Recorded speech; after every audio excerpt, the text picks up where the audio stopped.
क्या कारण है कि पिछले 5 साल से मेट्रो बहादुरगढ़ पर ही रुकी है? दीपेंद्र हुड्डा। हम लाएंगे मेट्रो, रोहतक पार इलाके में रुके हुए सारे विकास कार्यों को आगे बढ़ाएंगे। दीपेंद्र हुड्डा। बीजेपी सरकार 10 साल के और बीजेपी सांसद पिछले 5 साल के अपने काम जनता को बताएं। दीपेंद्र हुड्डा। भाजपा सरकार जनता की समस्याओं का क्या समाधान करेगी, वो खुद अपने आप में एक बड़ी समस्या है। दीपेंद्र हुड्डा। महम इंटरनेशनल एयरपोर्ट और रेल कोच फैक्ट्री के साथ ही बीजेपी हरियाणा से लाखों रोजगार भी ले गई। दीपेंद्र हुड्डा।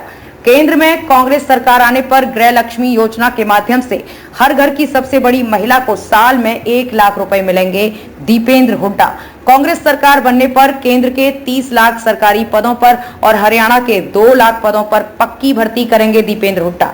अग्निपथ योजना खत्म कर फौज में पक्की भर्ती शुरू करेंगे और भर्ती हो चुके अग्निवीरों को पक्का करेंगे।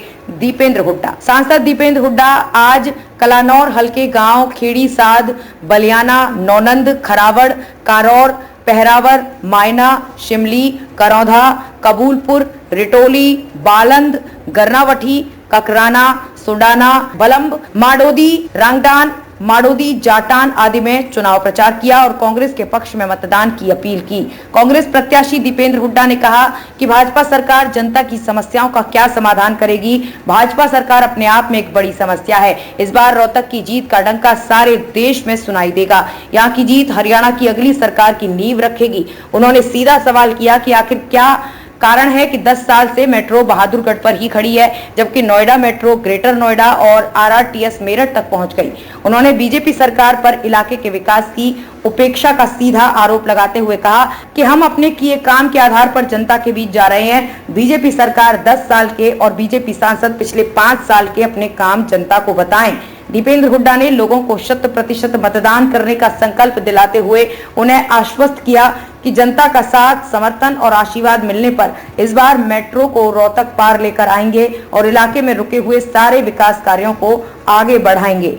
उन्होंने कहा कि केंद्र और प्रदेश दोनों जगह भाजपा सरकार में है, लेकिन ना तो यहाँ कोई नया निवेश आया, ना ही कोई नई परियोजना आई, ना ही कोई नई फैक्ट्री या उद्योग ही लग पाया। बीजेपी सरकार महम के अंतर्राष्ट्रीय हवाई अड्डे को उत्तर प्रदेश के जेवर ले गई। ये अंतर्राष्ट्रीय हवाई अड्डा कलानौर से चंद किलोमीटर ही दूरी पर बनना था। इसी तरह रेल कोच फैक्ट्री परियोजना को भी बीजेपी सरकार दूसरे प्रदेश में उठा ले गई। इन बड़ी परियोजनाओं को केंद्र की तत्कालीन यूपीए सरकार से मंजूर कराकर इलाके में लाने के लिए उन्होंने जो जी जान से मेहनत की थी, इससे लाखों लोगों को रोजगार मिलता। लेकिन बीजेपी सरकार महम इंटरनेशनल एयरपोर्ट और रेल कोच फैक्ट्री के साथ ही हरियाणा से लाखों रोजगार भी ले गई।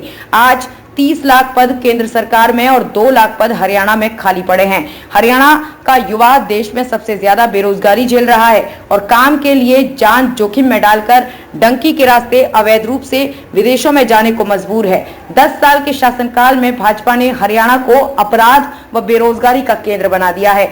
दीपेंद्र हुड्डा ने कहा कि प्रदेश में रिकॉर्ड महंगाई, बेरोजगारी, भ्रष्टाचार, नशा, कानून व्यवस्था चौपट होने के चलते आम हरियाणा वासी भय के माहौल में जी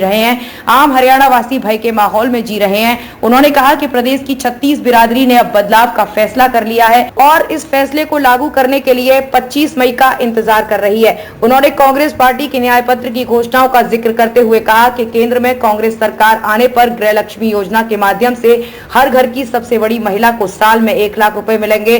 कांग्रेस सरकार बनने पर केंद्र में खाली पड़े 30 लाख सरकारी पदों पर पक्की भर्ती करेंगे। अग्निपथ योजना खत्म कर फौज में पक्की भर्ती शुरू करेंगे और भर्ती हो चुके अग्निवीरों को पक्का करेंगे।